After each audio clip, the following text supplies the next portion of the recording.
ক্ষমতায় এসে আপনারা সবাই জানেন বিগত 16 বছর কোন যারা আওয়ামী যুবলীগ এই সমস্ত করেছে, দুর্নীতি ঘুষ বাণিজ্য প্রক্সি করে যারা চাকরি নিয়েছে শুধু তাদের চাকরি হয়েছে।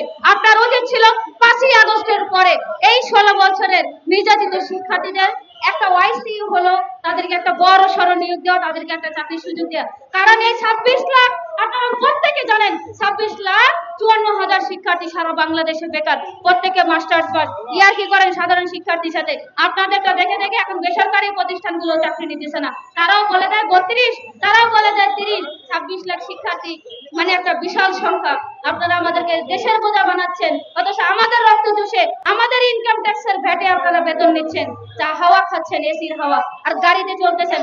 আপনারা বর্তমানে বাজেট করতেছেন বড় বড় প্রাইভেট কার কিনবেন। আপনাদের কিসের লাগবে প্রাইভেট কার? আপনারা 2.5 দিনের অতিথি হয়ে সংসদে আসেন, আপনারা 2.5 দিনের অতিথি হয়ে সচিবালয়ে আসেন। আওয়ামী লীগ সরকার তো 2টা লাগেজ নিয়ে পালাইছে, তার তো বড় বড় ফ্ল্যাট বাড়ি গাড়ি সবই তো রেখে গেছে বাংলাদেশে। তাহলে সেই গাড়িগুলো আপনারা ব্যবহার করতে পারতেছেন, আপনাদের গাড়ি লাগবে। এদিকে লাখ লাখ শিক্ষার্থী পড়ে আছে, যাদের জীবন শেষ হয়ে যাচ্ছে, যাদের চাকরির বয়স চলে যাচ্ছে, অসহায়ের মতো রাজপথে ঘুরে বেড়াচ্ছে, সেই শিক্ষার্থীদের কথা না ভেবে আপনারা কাহিনী করতেছেন, কল্পনা করতেছেন। অনেক হয়েছে, আমি অনেক কথা বলেছি।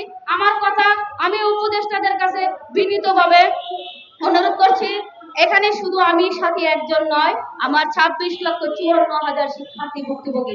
খবরদার করে বলছি 33 নামক কোন গেজেট বাংলাদেশে আসবে না।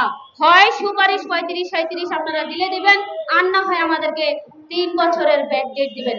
ভুল করে 33 নামক গেজেট দিয়ে বাংলাদেশে একটা অশান্তি সৃষ্টি করবেন না।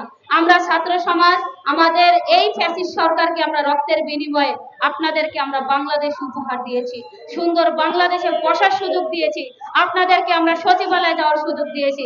তার মানে এটা নয় যে আপনারা আমাদের রক্তের সাথে বেইমানি করবেন, আমাদের সাথে ছিনিমিনি খেলার অধিকার আমরা আপনাদেরকে দেইনি। সুতরাং আপনারা 3 বছরের ব্যাকডেট ছাড়া যদি আপনারা এটা চিন্তা করেন 33 দিবেন, তাহলে আপনারা বহুত ভুল করছেন। আমরা এটা চাই না, এটা হতেও পারে না, এটা আমরা হতে দিব না। তাই আমার ছাত্র ভাইদের কাছে